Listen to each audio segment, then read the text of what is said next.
Hello everyone. इस video में हम ऑपरेटर्स देखते हैं कि ऑपरेटर्स हम कैसे यूज़ कर सकते हैं अपने प्रोग्राम में। ठीक है, तो सबसे पहले ऑपरेटर क्यों यूज़ करते हैं। तो मैंने कल जो बताया था आपको प्रोग्राम, उसमें क्या था कि मैंने एक डेटा लिया था। लेट सपोज मैं 5 लेता हूँ और एक और डेटा लेता हूँ, लेट सपोज मैं बी लेता हूँ 6। ठीक है, अब ये डेटा आपने अपने डेटाबेस में लेट सपोज स्टोर करा रखा है A=5 B=6। ठीक है, अब ये डेटा आपने स्टोर करा रखा है, इसके साथ कुछ ऑपरेशन करने पड़ेंगे आपको। ठीक है, मतलब ये भी नहीं है कि ऑपरेशन करना ही करना है। अगर ज़रूरत पड़ी तो कुछ ऑपरेशन करने पड़ सकते हैं। लेट सपोज आपको प्लस करना पड़ सकता है, तो सम इक्वल टू किसी वेरिएबल में रख के A+B कर दो तो सम इक्वल टू 11। ठीक है, ये सब आपको करना पड़ सकता है। ठीक है, तो ऑपरेटर मेनली यार कुछ ना कुछ आप स्टोर कराओगे, उसके संग ऑपरेशन ज़रूर करोगे। ठीक है, खाली मतलब ऐसे ही स्टोर नहीं कराना है। तो ऑपरेटर इसलिए यूज़ होते हैं। तो सबसे पहले हमारा ऑपरेटर जो होता है वो अर्थमेटिक ऑपरेटर होते हैं। ठीक है, अर्थमेटिक ऑपरेटर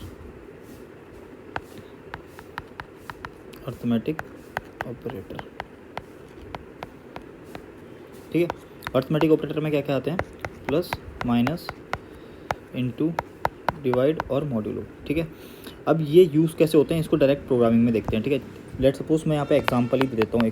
एक जैसे मेरे पास एक इंटीजर है ए, अगर उसमें 5 पड़ा हुआ है, एंड अगेन एक इंटीजर है बी, उसमें 6 पड़ा हुआ है। ठीक है, तो मैं बता ही चुका हूँ यहाँ डेटाबेस में क्या हो रहा होगा, अंदर नहीं बैकएंड में क्या हो रहा होगा कि A=5 पड़ा होगा, उसका कुछ एड्रेस होगा 200, एंड B=6 पड़ा होगा, उसका एड्रेस होगा लेट्स सपोज 300। ठीक है, तो अब हमें इन दोनों का प्लस स्टोर कराना है। ठीक है, अब देखो इन दोनों का डेटा टाइप क्या है, इंटीजर है, तो ये इसका प्लस इंटीजर में ही स्टोर होगा। ठीक है, लेट सपोज मैंने क्या लिखा, इंट सम इक्वल टू, अब मैं 5+6 नहीं लिखूँगा। ठीक है, 5+6 नहीं लिखूँगा यहाँ पर, मैं इसके लिखूँगा ऑपरेंड। ठीक है, मैं क्या लिखूँगा, A+B। ठीक है, इससे क्या होगा, ये जो A है ये 5 में कन्वर्ट हो जाएगा और B जो जाएगा 6 में कन्वर्ट हो जाएगा। तो सम इक्वल टू क्या हो जाएगा, 5+6। ठीक है, और 5+6 कितना होता है, 11। तो एक सम वेरिएबल बनेगा, उसमें इन दोनों का सम स्टोर हो जाएगा जो कि 11 होगा, उसका अपना कुछ एड्रेस होगा लेट सपोज 500। ठीक है, ये हमारी प्रोग्रामिंग में होता है। ठीक है, अब क्या करेंगे, अब ये देखो लेट सपोज हमने जो A+B किया है ना, यहाँ पे इसमें क्या हो रहा है, A+B हमारे क्या है, A और B हमारे ऑपरेंड है, इसे बोलते हैं हम ऑपरेंड। ठीक है, ऑपरेंड 1 और ऑपरेंड 2। ठीक है, एंड जो ये प्लस है हमारा उसे बोलते हैं हम ऑपरेटर। ठीक है, ऑपरेटर। अब इसी प्रोग्राम को देखते हैं हम अपने एक्चुअल प्रोग्राम कैसे इसका लिख सकते हैं हम। ठीक है, इंट A=5 किया मैंने, एंड इंट B=6 किया। फिर अब मुझे इसका सम करना है, तो integer sum equal to A+B। ठीक है, A+B। अभी मुझे सम को प्रिंट कराना होगा तो क्या करूँगा, %d ऑफ सम। ठीक है, इस प्रोग्राम से क्या हो रहा होगा, यहाँ पे इसका सम हो रहा है। ठीक है, A+B का यहाँ पे क्या हो रहा है, यहाँ पे सम हो रहा है। ठीक है, तो प्लस ऑपरेटर हमें पता लग गया क्या है। अब देखते हैं माइनस ऑपरेटर। ठीक है, माइनस ऑपरेटर भी सेम है, मेन इंट लेट सपोज मेरे पास A है 12 एंड इंट B कितना है 4। ठीक है, अब मुझे A-B करना है, तो मैं क्या करूँगा, सिंपल मैं सबट्रैक्ट करके एक वेरिएबल ले लूँगा, उसमें क्या करूँगा A-B। ठीक है, A-B का एक्चुअल में क्या हो रहा होगा बैकएंड में, एक A में क्या स्टोर है 12 और B में क्या स्टोर है 4 स्टोर है, और माइनस हमारा ऑपरेटर है। ठीक है, ऑपरेटर है, तो ये माइनस हो गया, कितना हो जाएगा, सब इक्वल टू 8। ठीक है, 8 स्टोर हो जाएगा। ठीक है, ये सब वेरिएबल में। और अगर मैं इसको प्रिंट कराना चाहूँ, इसको मैं काट देता हूँ यहाँ से। ठीक है, ऑपरेटर है, अगर मैं इसको प्रिंट कराना चाहूँ सबको, तो print f of %d of सब। ठीक है, ये हो गया हमारा माइनस ऑपरेटर। ठीक है, अगर मान लो मुझे माइनस और प्लस को एक संग यूज़ करना है तो मैं कैसे करूँगा। ठीक है, तो एक्चुअल में मेन लेते हैं हम एक, और यहाँ पे हम 3 ऑपरेटर डिफाइन करते हैं, A=5, B=6 और C=9। ठीक है, ये एक संग भी आप कर सकते हो क्योंकि इसका डेटा टाइप भी ऑटोमेटिकली इंट माना जाएगा और इसका भी इंट माना जाएगा। ठीक है, फिर क्या करते हैं हम, एक वेरिएबल लेते हैं, इसका नाम है आंसर। ठीक है, एक्चुअल में इसमें 0 पड़ा हुआ है। ठीक है, इसमें क्या हो रहा होगा बैकएंड में, आपके 3 वेरिएबल बने होंगे A, बी सी, उसमें ए में पड़ा है 5, बी में 6, सी में 9 और ए एन एस में अभी 0 पड़ा हुआ है, ठीक है। अगर ए एन एस में आप 0 नहीं डालते, इसमें कोई गार्बेज वैल्यू पड़ी होती, इसलिए मैंने 0 डाल दिया, ठीक है।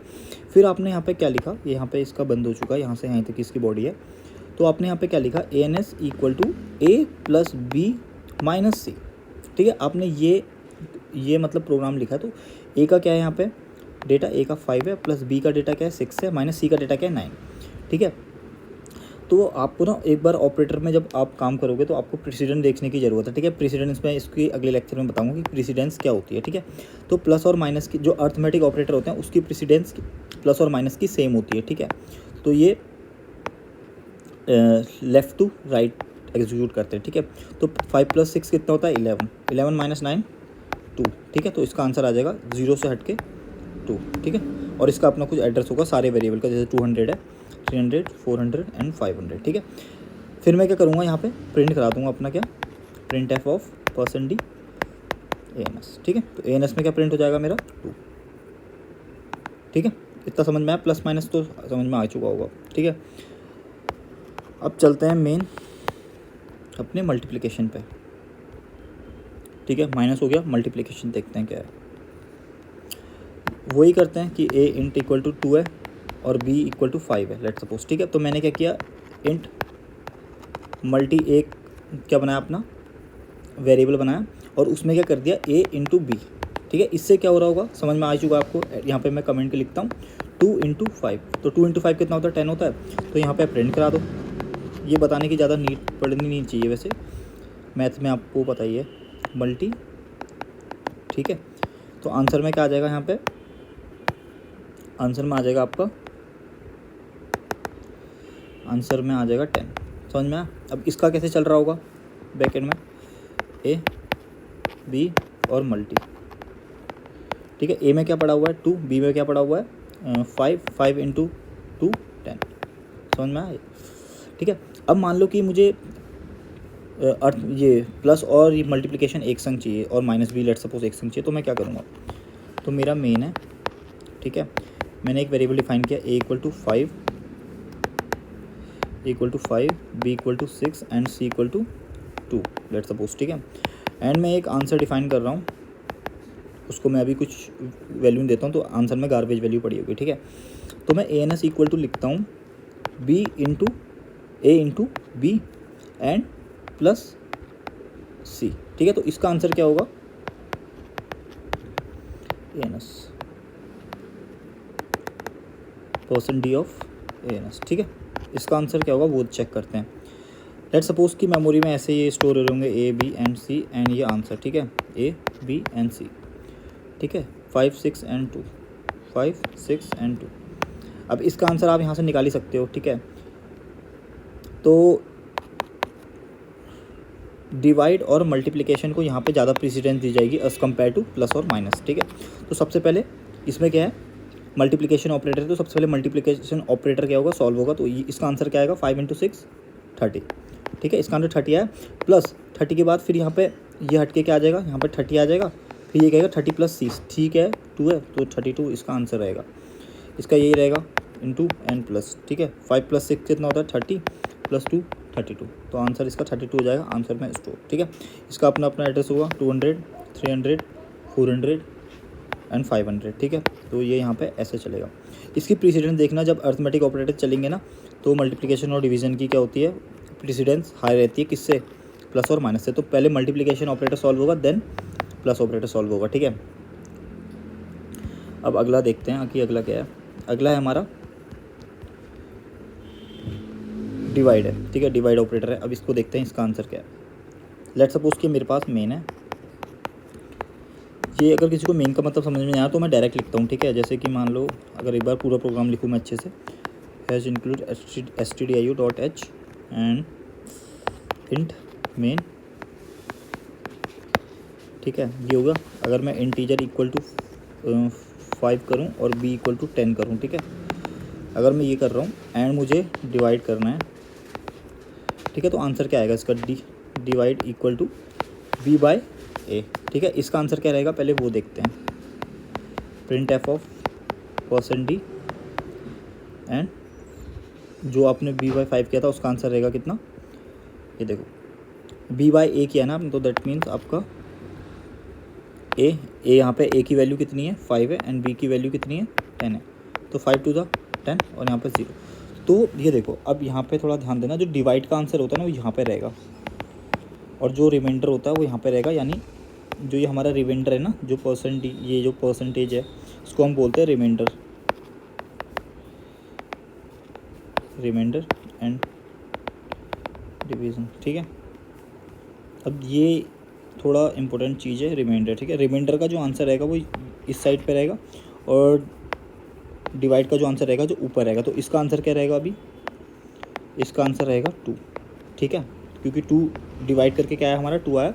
अगर हमने यहाँ पर रिमाइंडर लगाया होता तो आंसर क्या रहता 0, ठीक है। ये करके देखना आप, ठीक है। ये हो गया, फिर क्या बचा हमारा, अगेन हम मेन में चलते हैं। अब रिमाइंडर देख लेते हैं, int a equal to 10 and b equal to 2, ठीक है। अगर मैं लिखता हूँ int reminder equal to a by a modulo b, ठीक है, तो आंसर क्या रहेगा हमारा, print f of %d and reminder. So answer रहेगा हमारा 0, ठीक है, 0 हमारा आंसर रहेगा। क्यों, क्योंकि मैंने बोला था कि 2 बाई 10 2 5 10 एंड 0 इसका रिमाइंडर आया, ठीक है, तो आंसर रहेगा 0, ठीक है। एक बार ये चारों ऑपरेटर को एक संग यूज़ करके देखते हैं। लेट सपोज एक मेन है, ठीक है, मेन है, उसमें मैं क्या करता हूँ, 2-3 ऑपरेटर डिफाइन करता हूँ। Let suppose int a equal to 5 and b equal to 6, c equal to 2, ठीक है। और एक और करते हैं, d इक्वल टू अगेन 3 करते हैं, d इक्वल टू, देन एक आंसर डिफाइन करते हैं ans इक्वल टू, इनिशलाइज भी कर देते हैं उससे 0 में। अब मैं ans इक्वल टू क्या करता हूँ, a इंटू c, ठीक है, a into c plus b plus d, ठीक है, और माइनस b लेट सपोज, ठीक है। इसका आंसर क्या आएगा, सबसे पहले प्रीसीडेंस इसकी हाई है मल्टीप्लिकेशन की, तो मल्टीप्लिकेशन को सॉल्व होगा तो a इंटू सी क्या होगा, a 5 है, c कितना है 2 है, तो 5 इंटू 2 10 प्लस फिर b प्लस d माइनस क्या है b है, ठीक है। अब ये सॉल्व होगा, अब ये क्या होगा, ये लेफ्ट टू राइट सॉल्व होगा। क्यों सॉल्व होगा, क्योंकि दोनों की प्रेसिडेंस सेम होती है, ठीक है। तो 10 प्लस b कितना है 6 प्लस d कितना है 3 माइनस फिर से अगेन b कितना है 6 है, तो 6 से 6 कटा, तो 10 प्लस 3 13, तो आंसर इसका 13 होगा, ठीक है, % ऑफ ans, ठीक है, इसका आंसर ये होगा। तो अर्थमेटिक ऑपरेटर आप समझ चुके होंगे। बस ये याद रखना कि अर्थमेटिक ऑपरेटर में जो है इन तीनों की प्रेसिडेंस हाई रहेगी, ये हाई प्रेसिडेंस वाले हैं, ठीक है। इन दोनों की प्रेसिडेंस रहती है सेम, ठीक है। अगर बाई चांस मान लो एक ये केस आता है कि एक मेन है, उसमें मेरे पास ऑपरेटर हैं a equal to 5 and b equal to 2 and c equal to 3। अगर उसमें ये बोलता है कि int ans equal to b into a and divide by c, तो इसमें मेरा आंसर क्या रहेगा, मैंने बोला था हाई प्रेसिडेंस रहेगी, ठीक है, % ऑफ a। इसमें क्या होगा ans, देखो इसमें क्या होगा ना, मैंने क्या बोला, प्लस माइनस की प्रेसिडेंस सेम रहती है और मल्टीप्लिकेशन डिवाइड और मॉड्यूलो की प्रेसिडेंस सेम रहती है, बट हाई प्रेसिडेंस वाले ये होते हैं, ये लो प्रेसिडेंस है अर्थमेटिक में, समझ में आया। अगर ये दोनों एक जगह पे आ गए, मतलब एक जैसे लेट सपोज कि ये इन तीनों में से ये दोनों एक साथ आए ना, तो ये लेफ़्ट टू राइट चलेंगे सीधे, ठीक है, लेफ़्ट टू राइट जाना पड़ेगा। अगर ये दोनों सेम है फिर भी लेफ़्ट टू राइट जाना पड़ेगा। कैसे, देखो अब ये दोनों हाई प्रेसिडेंस वाले तो हैं लेकिन सेम, मतलब कि ये एक अपने सब ग्रुप में है, ठीक है, तो सब ग्रुप में तो क्या होगा कि इसकी लेफ़्ट टू राइट प्रेसिडेंस चलेगी, सबसे किसी की ज़्यादा प्रेसिडेंस नहीं है। सबसे पहले मल्टीप्लिकेशन सॉल्व होगा, फिर उसके बाद डिवाइड सॉल्व होगा, ठीक है। तो सबसे पहले मल्टीप्लिकेशन सॉल्व होगा तो 5 b इंटू a कितना होगा, b इंटू a होगा 10, फिर 10 डिवाइड बाई c कितना रहेगा वो सॉल्व करो, 10 डिवाइड बाई c कितना रहेगा, 10 डिवाइड बाई c 3 से 9 और यहाँ पे आ गया 1, तो इसका डिवीज़न तो आया 3 और रिमाइंडर आया 1, तो आंसर आएगा 3। समझ में। अब ये पॉइंट में क्यों नहीं लिख रहे हैं इसे, ये फ्लोट में नहीं है, ठीक है, इंटीजर में, तो इंटीजर में आंसर देना पड़ेगा हमको, ठीक है। तो ये मतलब हमको क्या देना पड़ेगा, कंपाइलर इसको इंटीजर में ही मतलब कन्वर्ट करेगा, ये फ्लोट में नहीं आएगा। अगर आपने फ्लोट में लिखा होता तो 3.0 समथिंग कुछ आ सकता था, या आएगा ही आएगा, ठीक है। तो अर्थमेटिक ऑपरेटर यहाँ पे कंप्लीट हो गए। अब देखते हैं सॉरी लॉजिकल ऑपरेटर, ठीक है, या रिलेशनल ऑपरेटर देखते हैं। रिलेशनल ऑपरेटर, ठीक है। रिलेशनल ऑपरेटर में सबसे पहले है less than equal to, greater than equal to and last बचा नॉट इक्वल टू, ठीक है। ये सब आते हैं, इसका यूज़ करके देखते हैं अब सीधे, ठीक है। सबसे पहले इस ऑपरेटर का लेस देन का यूज़ करके देखते हैं। लेट सपोज मेरे पास एक मेन है, ठीक है। मैंने क्या किया, int equal to a equal to 10 लिया एंड बी इक्वल टू 2 लिया। देन एक आंसर ले रहा हूँ मैं, जिसमें मैं आंसर डालूँगा, ठीक है। अब मैं A N S equal to अगर रखता हूँ, A N S equal to ए, या तो पहले बी को ले लो, बी ग्रेटर देन ए, तो इसका आंसर क्या होना चाहिए, अगर ब्रैकेट ना लगाऊँ तो मैं, इसका आंसर क्या होना चाहिए, ए लेस देन बी क्या होता है, ये है ट्रू स्टेटमेंट, ठीक है, ट्रू स्टेटमेंट है, ठीक है। तो अगर ये ट्रू स्टेटमेंट है तो ये क्या देगा, 1 देगा, ठीक है, रिटर्न करेगा 1। तो यहाँ पे क्या रिटर्न हो जाएगा, 1 रिटर्न हो जाएगा किसको, ए एन एस को। तो अगर आप प्रिंट एफ करवाओगे, प्रिंट एफ ऑफ %d, तो आंसर में आएगा 1, समझ में, क्योंकि ये ट्रू स्टेटमेंट है। अगर ये होता बी ग्रेटर देन ए, तो ये क्या है, फॉल्स स्टेटमेंट है, क्योंकि 2 ग्रेटर देन 10 नहीं हो सकता है, ठीक है। तो ये आंसर में क्या देता सॉरी, तो ये आंसर में देता फॉल्स, यानी 0, समझ में, ठीक है। ये लेस देन का आपको समझ में आ गया। अब ग्रेटर देन देखते हैं। ग्रेटर देन सेम है, main int a equal to 10 and b equal to 5, ठीक है। एंड एक ए एन एस ले लेता हूँ मैं, int A N s of a N S equal to a greater than b, ठीक है। ये भी सेम है, आप समझ में आ ही रहा होगा। Print f of %d। अभी ये छोटी छोटी चीज़ें हैं, इसको ही यूज़ करके हम बहुत बड़ी बड़ी चीज़ें कराएंगे इससे, ठीक है। ए एन एस, तो इसका आंसर क्या है, ए कितना है 10 है और बी कितना है 5 है, तो 10 ग्रेटर देन 5 क्या है, ट्रू स्टेटमेंट है। तो ट्रू स्टेटमेंट क्या देती है हमें, ट्रू रिटर्न करती है, ट्रू मतलब 1, ठीक है। प्रोग्रामिंग में ट्रू मतलब होता है 1, फॉल्स मतलब होता है 0, ठीक है। ट्रू मीन्स 1, फॉल्स मतलब 0। तो ये 1 रिटर्न करेगी, तो 1 यहाँ पे स्टोर हो जाएगा, ए एन एस में आ जाएगा 1, समझ में आया। अब बचा less than and greater than, ठीक है। अब इसका यूज़ कैसे करेंगे, सिंपल है, main int a equal to 5 ले लेता हूँ एंड बी इक्वल टू भी 5 लेता हूँ, ठीक है। देन इंट एन एस, ठीक है, एन एस आ गया। अब एन एस को यूज़ कैसे करेंगे हम, देखो, n S equal to 5 greater than equal to 5, sorry 5 नहीं आएगा, ये operand a greater than equal to b, ठीक है। देन मैं आंसर को प्रिंट करवाता हूँ अपने %d of a N s, ठीक है। तो क्या प्रिंट होगा यहाँ पे, देखो 5 ग्रेटर देन इक्वल टू 5, ठीक है। अब इसमें क्या हो रहा है, 5 ग्रेटर देन 5 होता तो ये तो ट्रू फॉल्स स्टेटमेंट है, ठीक है। अब इसने कह दिया 5 ग्रेटर देन इक्वल टू 5, ठीक है। तो 5 इक्वल टू 5 तो है ही, तो ग्रेटर देन इक्वल टू तो ऑफकोर्स होगा ही होगा। तो ये क्या देगा, यह है ट्रू स्टेटमेंट, आंसर आएगा इसका 1, तो आंसर होगा 1, समझ में आया इतना, ठीक है। अभी ग्रेटर देन इक्वल टू है, लेस देन इक्वल टू भी सेम ही है, main int a equal to let's suppose 5 and again int b equal to 5। अब आप ये सोच रहे हो कि ये क्या लिख दिया मैंने, ठीक है। ये देखो, एक चीज़ बताता हूँ आपको, थोड़ा उसको ब्रेक करते हैं। अगर आपने ना इंट ए इक्वल टू 5 लिख के यहाँ पे सेमी कॉलन लगा दिया, तो ये आपके सेमी कॉलन होता है एंड लाइन, ठीक है। सेमी कॉलन जहाँ पे लग गया तो वहाँ पे एंड लाइन स्टार्ट हो गई, तो उसके बाद अगेन आप इंट लिख सकते हो। इसका मतलब ये है कि आपने न्यू लाइन से ही लिखा है वो, ठीक है। अभी मैं सेमी कॉलन नहीं लगा रहा हूँ, ठीक है। तो बी इक्वल टू 5 अगेन, तो मैं क्या करता हूँ, int n S equal to a less than equal to b, ठीक है। इसका भी आंसर पता ही लग रहा होगा आपको, ठीक है। तो इसका आंसर 1 आ जाएगा, ठीक है। 5 लेस देन इक्वल टू 5, ठीक है। 5 इक्वल टू ऑफकोर्स है ही, तो ये आंसर इसका आ जाएगा, समझ में। और क्या बचा, ग्रेटर देन हो गया, लेस देन हो गया, इक्वल टू चेक करते हैं अब, ठीक है। लेट सपोज कि मेरे पास एक मेन है, मैंने क्या लिखा, int a equal to 10 again b equal to 10, ठीक है। और एक इक्वल टू वेरिएबल या ए इक्वल टू बी लिखा मैंने, तो इसका आंसर क्या होगा, प्रिंट एफ %d। ये दोनों इक्वल हैं, ठीक है, तो इक्वल हैं तो आंसर क्या रहेगा, अगर मैं इक्वल प्रिंट कराऊँ यहाँ पे, इक्वल मेरा वेरिएबल है, ठीक है, तो इक्वल में क्या रहेगा, 1 रहेगा आंसर। समझ में? अब देखो डिफरेंस, ये ऑपरेटर अलग है और ये ऑपरेटर अलग है, ये दोनों ऑपरेटर अलग हैं, ठीक है। ये असाइनमेंट ऑपरेटर है, ये असाइन करता है वैल्यूज़ को। ये एक है कंपैरिजन ऑपरेटर है, कंपैरिजन ऑपरेटर, ठीक है, कंपैरिजन ऑपरेटर और रिलेशनल ऑपरेटर, ये दो वैल्यूज़ को कंपेयर करता है, ठीक है। ये असाइन करता है वैल्यू को, ये कंपेयर करता है वैल्यू को, ठीक है। यहाँ पे कंपेयर हो रही है वैल्यू और यहाँ पे असाइन हो रही है किसी वेरिएबल में वैल्यू। समझ में आया?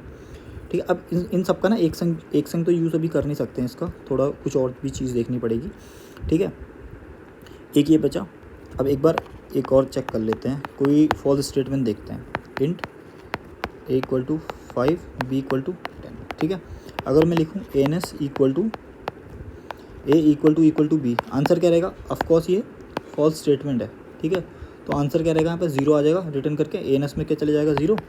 अगर मैं प्रिंट एफ करवाऊँ किसको, %d ऑफ ANS को, तो वो क्या रहेगा, 0 रहेगा। समझ में आया? ठीक है, ये भी हो गया। अब नॉट इक्वल टू का क्या सीन है, ठीक है। अगर मैं मेन करता हूँ यहाँ पे, ठीक है, int a equal to 5 and b equal to again 5, ठीक है। अगर मैं यहाँ पे लिखता हूँ int ANS equal to a is not equal to b, भाई ए जो है बी के बराबर है, ठीक है, नॉट इक्वल टू नहीं है, तो इसका आंसर रहेगा ये फॉल्स स्टेटमेंट है, फॉल्स स्टेटमेंट, क्योंकि बी और ए जो है वो इक्वल है, नॉट इक्वल टू नहीं है, तो इसका आंसर क्या रहेगा, फॉल्स रहेगा, ठीक है। ये इक्वल टू के अपोजिट है, इक्वल टू ऑपरेटर के अपोजिट है नॉट इक्वल टू, ठीक है। तो इसका आंसर क्या रहेगा, इसका आंसर रहेगा 0, ठीक है। अब मैं एक और थोड़ा लेता हूँ, main int a equal to 10 and b equal to 5, ठीक है। अगर मैं इसको कर पाता हूँ कि ANS इक्वल टू क्या कर दो, a is not equal to b है, तो इसका आंसर क्या रहेगा, इसका आंसर रहेगा ट्रू, ठीक है, क्योंकि ये ट्रू स्टेटमेंट है। अब मैं प्रिंट एफ ऑफ %d, अब देखो 10 इज़ नॉट इक्वल टू 5 है ना, ऑफकोर्स 10 5 के बराबर नहीं है, तो आंसर क्या रहेगा, इसका 1 रहेगा, ट्रू स्टेटमेंट है, तो आंसर आके प्रिंट हो जाएगा यहाँ पे %d ऑफ ANS अगर मैं करवाऊँ तो आंसर रहेगा 1, ठीक है। यहाँ से रिटर्न 0 वगैरह देख लेना खुद ही। समझ में आया इतना, ये प्रोग्राम है। और कौन सा ऑपरेटर बचा, रिलेशनल ऑपरेटर तो मेरे अकॉर्डिंग ख़त्म ही हो गए सारे, ये भी हो गया, ये भी हो गया, ठीक है। अब देखते हैं लॉजिकल ऑपरेटर। लॉजिकल ऑपरेटर क्या होते हैं,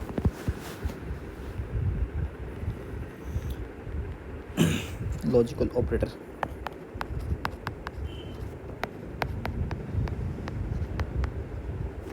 ये बहुत मेन है, ठीक है, इंपॉर्टेंट है। इंपॉर्टेंट क्या है, इंपॉर्टेंट तो सारे ही ऑपरेटर हैं, सारे यूज़ होंगे आगे जाके प्रोग्रामिंग में। तो सबसे पहले इसमें होता है एंड ऑपरेटर, फिर और, देन नॉट, एंड और नॉट, ठीक है।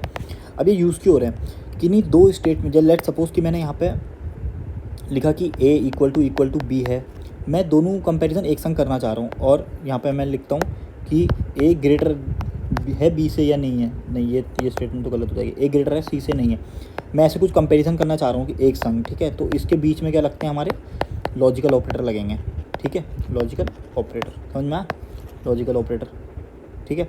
अब आगे देखने चलते हैं क्या सीन है इसका, ठीक है। तो सबसे पहले इसका मतलब समझते हैं लॉजिकल ऑपरेटर है क्या, ठीक है। अगर आपने लॉजिक डिज़ाइन वगैरह पढ़ी होगी या इलेक्ट्रॉनिक्स वगैरह पढ़ी होगी, तो उसमें लॉजिकल ऑपरेटर वगैरह होंगे, ठीक है। तो सबसे पहले एंड ऑपरेटर देखते हैं। एंड ऑपरेटर क्या करता है,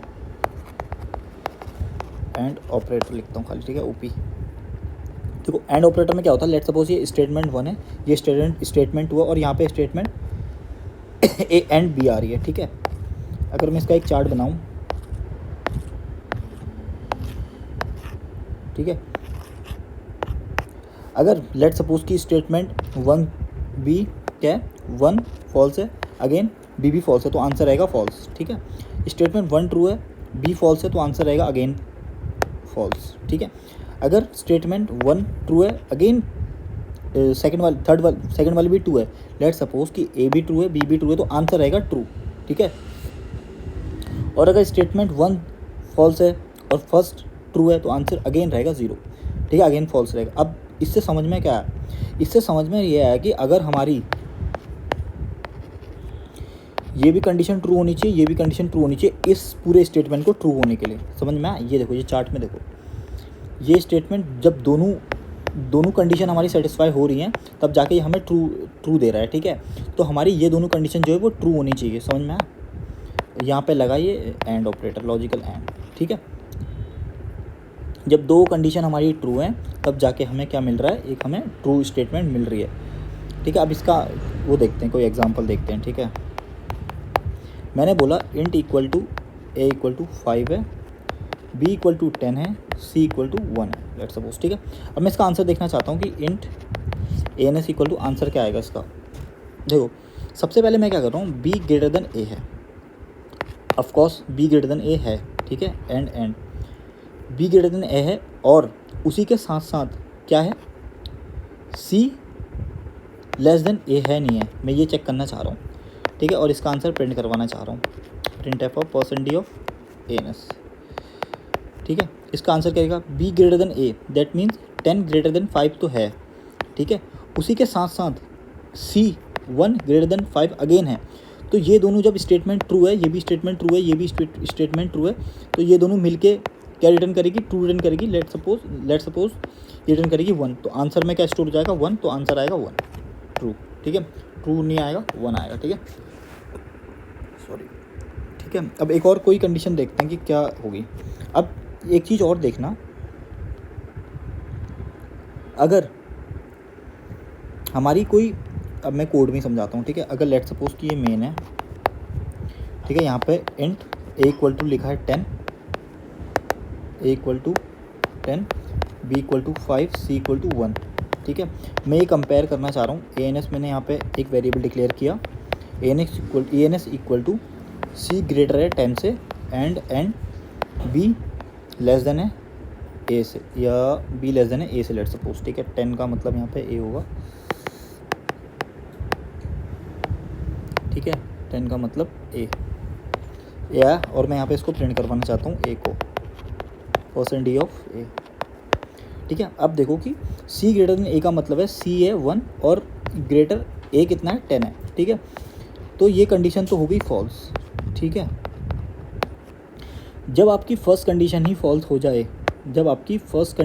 हो जाए, तो कंपाइलर ये वाली कंडीशन को चेक करता ही नहीं है, ठीक है। ये कंडीशन चेक नहीं होगी, क्यों नहीं होगी भाई, क्योंकि अभी हमने चार्ट देखा था, अगर एक कंडीशन भी फॉल्स हो रही है तो आंसर क्या आ रहा है, फॉल्स आ रहा है, देखो। अब दूसरी कंडीशन में तो ऑफकोर्स फॉल्स आएगा, लेकिन फर्स्ट कंडीशन ही अगर फॉल्स होगी तो आंसर फॉल्स है, देखो, ठीक है।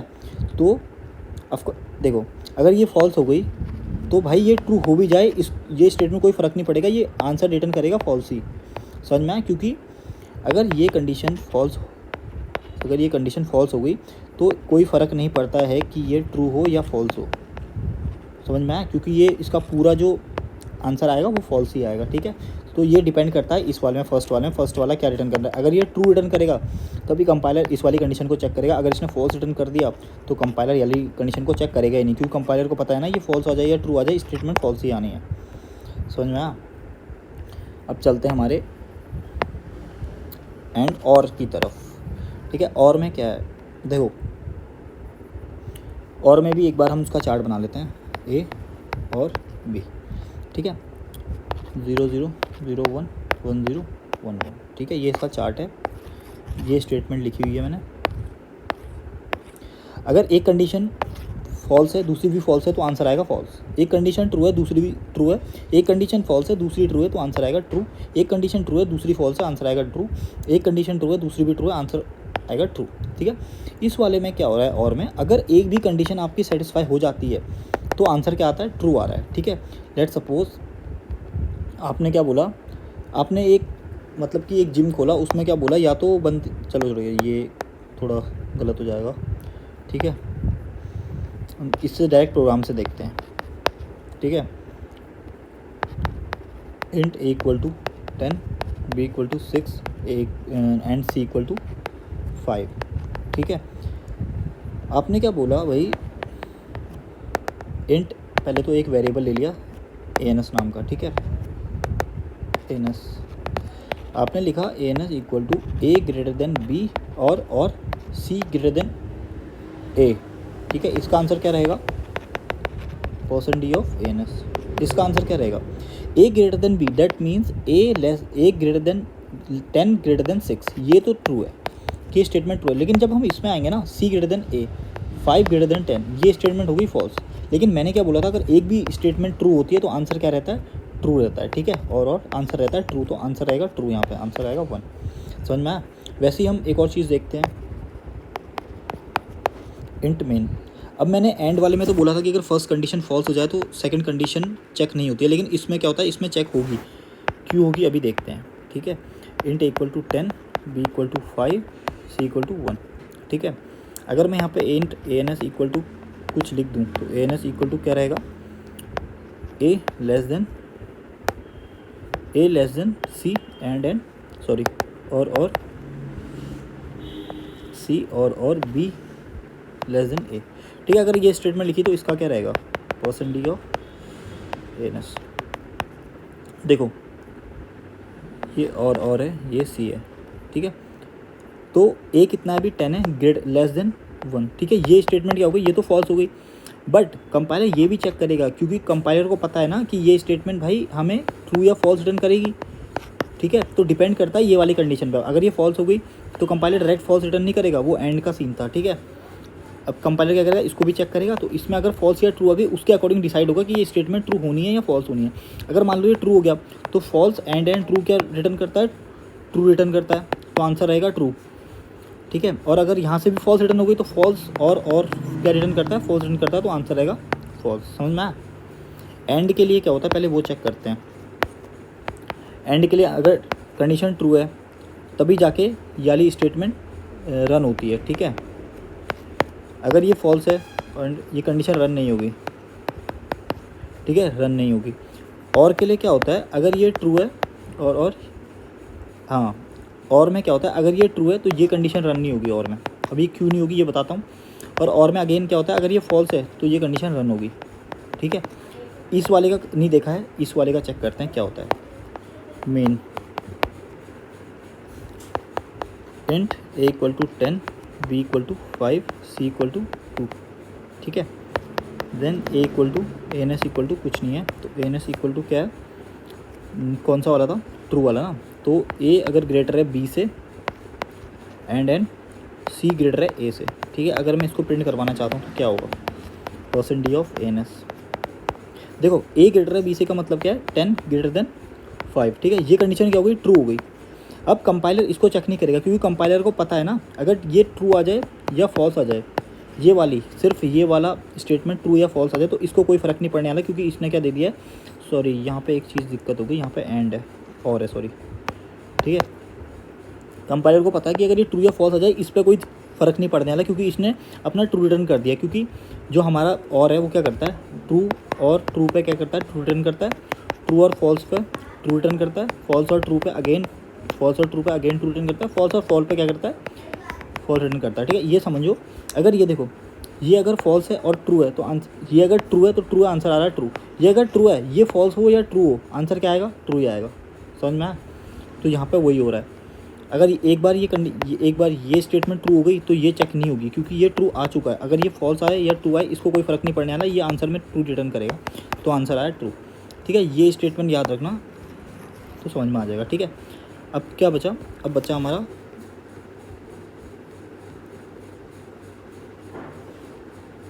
नॉट ऑपरेटर, ठीक है। नॉट ऑपरेटर, ठीक है।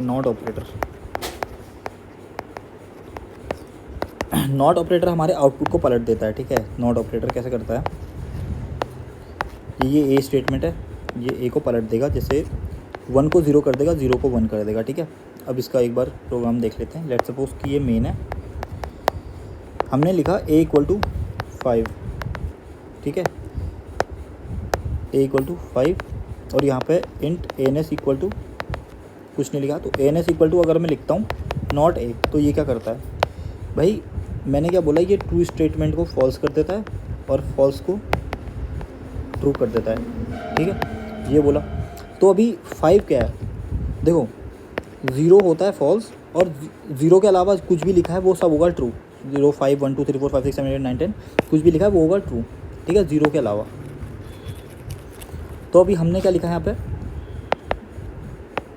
नॉट 5। नॉट 5 का मतलब क्या होता है भाई, तुमने ये लिख दिया कि नॉट ट्रू। अब नॉट ट्रू लिखा तो रिटर्न क्या होगा, यहाँ से फॉल्स रिटर्न होगा। आंसर में क्या आ जाएगा, 0। % ऑफ अगर ये करोगे तो आंसर में आएगा 0, ठीक है, आंसर में आएगा 0।